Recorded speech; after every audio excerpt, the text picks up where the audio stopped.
Bengaluru airport ನಲ್ಲಿ arrest ಆಗ್ತಾರಾ ಹಾಗಾದ್ರೆ ಪ್ರಜ್ವಲ್ ರೇವಣ್ಣ ಅನ್ನೋ ಪ್ರಶ್ನೆ ಕೂಡ ಸದ್ಯಕ್ಕೆ ಮುನ್ನೆಲೆಗೆ ಬರ್ತಾ ಇದೆ.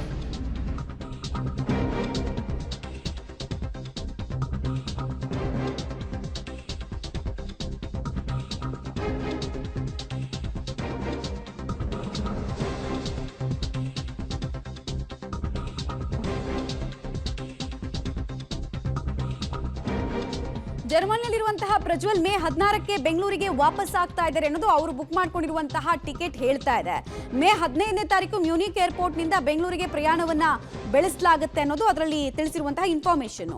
ಮೇ 16ನೇ ತಾರೀಕು ಮಧ್ಯರಾತ್ರಿ ಬೆಂಗಳೂರು ಏರ್ಪೋರ್ಟ್ಗೆ ಅವರು ಬರುವಂತಹ ನಿರೀಕ್ಷೆ ಇದೆ. ಸೊ ಬೆಂಗಳೂರು ಏರ್ಪೋರ್ಟ್ನ ಟರ್ಮಿನಲ್ 2ಗೆ ಪ್ರಜ್ವಲ್ ಬರ್ತಾ ಇದ್ದ ಹಾಗೆ ಅವರನ್ನ ಅರೆಸ್ಟ್ ಮಾಡುವಂತಹ ಪ್ರಕ್ರಿಯೆಗೂ ಕೂಡ ಇಲ್ಲಿ ಮುಂದಾಗಲಾಗುತ್ತೆ ಅಥವಾ ವಶಕ್ಕೆ ಪಡೆಯುವಂತಹ ಪ್ರಕ್ರಿಯೆಗೂ ಕೂಡ ಇಲ್ಲಿ ಮುಂದಾಗಲಾಗುತ್ತೆ SIT ಅಧಿಕಾರಿಗಳ ತಂಡ ಅನ್ನೋದು ಈಗಿರುವಂತಹ ಕುತೂಹಲ. ಬಿಕಾಸ್ ಮೇಲ್ನೋಟಕ್ಕೆ ಪ್ರಜ್ವಲ್ ಪರ ವಕೀಲರು ಕೇಳಿದ್ದು 7 ದಿನಗಳ ಕಾಲಾವಕಾಶ. ಬಟ್ ಡೀಟೇಲ್ಸ್ ಕೊಡ್ತಾರೆ ಮುರಳಿ.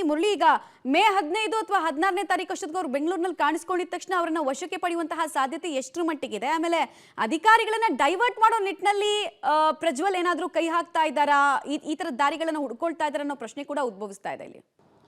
ಮಮತಾ, ಏನಂದರೆ ಲುಕೌಟ್ನ ನೋಟಿಸ್ನ ಉದ್ದೇಶವೇ ಅದಾಗಿರುವಂಥದ್ದು. ಯಾಕೆಂದರೆ ಅವರು ಏರ್ಪೋರ್ಟ್ಗೆ ಬಂದ ಸಂದರ್ಭದಲ್ಲಿ ಅವ್ರನ್ನ ತಕ್ಷಣವೇ ಅವರನ್ನು ತಮ್ಮ ವಶಕ್ಕೆ ಇಮಿಗ್ರೇಷನ್ ಅಧಿಕಾರಿಗಳು ತಮ್ಮ ವಶಕ್ಕೆ ಪಡೆದುಕೊಳ್ಬೇಕು ಅನ್ನೋದು ಒಂದು ಲುಕೌಟ್ನ ಉದ್ದೇಶ.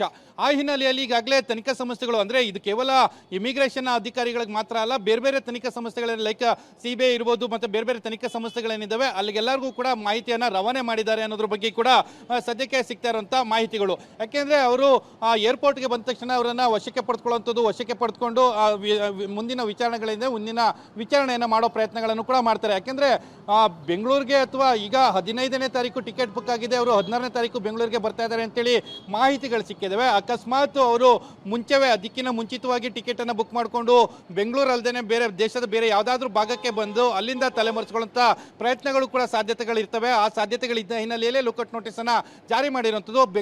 ಬೆಂಗಳೂರನ್ನು ಹೊರತುಪಡಿಸಿ ದೇಶದ ಯಾವುದೇ ಏರ್ಪೋರ್ಟ್ಗೆ ಬಂದರೂ ಕೂಡ ಅವರ ಬಗ್ಗೆ ಮಾಹಿತಿಯನ್ನು ನೀಡಬೇಕು ಅನ್ನೋದ್ರ ಬಗ್ಗೆ ಕೂಡ ಈಗ ಮಾಹಿತಿಗಳು ಸಿಗ್ತಾ ಇದ್ದಾವೆ. ಯಾಕೆಂದರೆ ಮುಂದಿನ ಹಂತಗಳ ತನಿಖೆಗಳನ್ನು ಯಾವ ರೀತಿ ಆಗಬೇಕು, ಜೊತೆಗೆ ಯಾವ್ಯಾವ ರೀತಿಯ ವಿಚಾರಣೆಗಳನ್ನು ನಡೆಸಬೇಕು, ಜೊತೆಗೆ SIT ಕೂಡ ಪ್ರತ್ಯೇಕವಾಗಿ ಎರಡೆರಡು ರೀತಿಯಲ್ಲಿ ವಿಚಾರಣೆ ನಡೆಸ್ತದೆ ಎಂದು ಒಂದು ಲೈಂಗಿಕ ದೌರ್ಜನ್ಯ ಪ್ರಕರಣ ಮತ್ತು ಸೋಷಿಯಲ್ ಮೀಡಿಯಾಗಳಲ್ಲಿ ವೈರಲ್ ಆಗಿರುವಂಥ ವಿಡಿಯೋ ಪ್ರಕರಣಗಳು ಇವೆರಡನ್ನೂ ಕೂಡ ಪ್ರತ್ಯೇಕವಾಗಿ ವಿಚಾರಣೆಯನ್ನು ಮಾಡ್ತಾ ಇರುವಂಥದ್ದು. ಆ ಹಿನ್ನೆಲೆಯಲ್ಲಿ ಪ್ರಜ್ವಲ್ ರೇವಣ್ಣಗೆ ಇದು ದೊಡ್ಡ ಮಟ್ಟದ ಸಂಕಷ್ಟ ಅಂತ ಹೇಳ್ಬೋದು. ಮಮತಾ, ರೈಟ್. ಧನ್ಯವಾದ ಮುರಳಿ ತಮ್ಮ ಮಾಹಿತಿಗಾಗಿ.